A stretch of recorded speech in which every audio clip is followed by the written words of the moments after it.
Bismillahirrahmanirrahim. Assalamualaikum warahmatullahi wabarakatuh. Perkenalkan, nama saya Parmawati, NDH 44, peserta PKN 2 Angkatan 14, Pusnatbang KMD LAN Makassar, instansi pemerintah Kabupaten Pangkajene dan Kepulauan. Memenuhi salah satu tugas kepemimpinan kewirausahaan, saya memilih tokoh atau figur Pak Ari Ginanjar Agustian. Beliau adalah motivator, wirausaha, dan pemerhati SDM, dan beliau adalah konseptor Core Place ASN berakhlak yang menjadi nilai-nilai bagi ASN seluruh Indonesia. Selanjutnya, mari kita dengarkan bersama profil figur Dr. Haji Ari Ginanjar Agustian. Profil Ari Ginanjar Agustian. 1.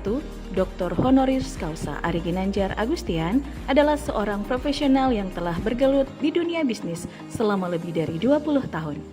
2.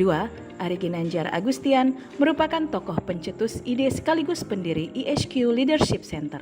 Beliau juga merupakan seorang penulis buku ISQ yang fenomenal dan pembicara handal. 3. Mengaplikasikan teorinya dalam dunia bisnis selama lebih dari 20 tahun dengan segudang prestasi. 4. Motivator, trainer, dan coach Indonesia, salah seorang coach andalan Ari Ginanjar, pernah memberikan pelatihan Leadership Development Program terhadap seluruh kepala perangkat daerah di Kabupaten Pangkajene dan Kepulauan. 5. Ari Ginanjar pernah mengalami keterpurukan hingga perusahaannya mengalami pailit, namun mampu bangkit dan meraih sukses seperti sekarang ini. Beberapa sukses Ari Ginanjar Agustian dalam membangun budaya perusahaan. 1. Peran Ari Ginanjar Agustian dan Edge Consulting dalam membangun budaya perusahaan di Indonesia. Budaya perusahaan atau corporate culture adalah fondasi kesuksesan jangka panjang sebuah perusahaan. Perusahaan yang mampu bertahan lama di dunia memiliki fondasi yang kuat dan mengakar, yaitu budaya kerja dan sumber daya manusia atau SDM. Ari Ginanjar Agustian yang sukses membangun lembaga SDM ternama di Indonesia ini atau ISQ sering menegaskan bahwa transformasi pembentukan budaya kerja adalah sebuah proses perubahan dari kondisi saat ini atau current culture merupakan kondisi yang diharapkan atau desired culture. Budaya inilah yang mampu menghasilkan revenue lebih tinggi, memiliki kualitas SDM lebih baik, meraih nilai saham lebih tinggi, serta keuntungan bersih yang terus meningkat.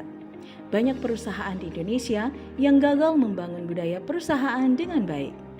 Banyak dari mereka telah merumuskan visi, misi, dan nilainya, namun gagal sehingga mengalami kebangkrutan. Hal itu disebabkan visi, misi, dan nilainya. Edge Consulting hadir dengan solusi yang komprehensif untuk mengatasi masalah tersebut. 2. Bagaimana cara meningkatkan employee engagement atau tolak ukur menurut Ari Ginanjar Agustian? Agar dapat meningkatkan employee engagement, menurut Ari Ginanjar Agustian, perlu dilakukan pengukuran terhadap kesehatan budaya organisasi. Sebagai faktor yang mempengaruhi budaya yang sehat adalah keselarasan antara nilai-nilai organisasi akan mendorong kohesivitas internal yang kemudian meningkatkan employee engagement serta perbaikan kinerja. Tingkat keracunan budaya sebuah organisasi disebut sebagai entropi budaya atau toxic culture, yaitu energi yang terbuang di tempat kerja untuk hal yang tidak produktif. 3. Entropi budaya perusahaan atau toxic culture. Semakin tinggi entropi, semakin rendah engagement. Semakin rendah entropi atau semakin rendah racun budaya, akan semakin tinggi rasa keterkaitan positif dengan perusahaan. Permasalahan yang sering terjadi adalah para pemimpin tidak mengetahui berapa tingkat keracunan atau entropi budaya dalam perusahaan dan apa penyebab terjadinya penurunan engagement.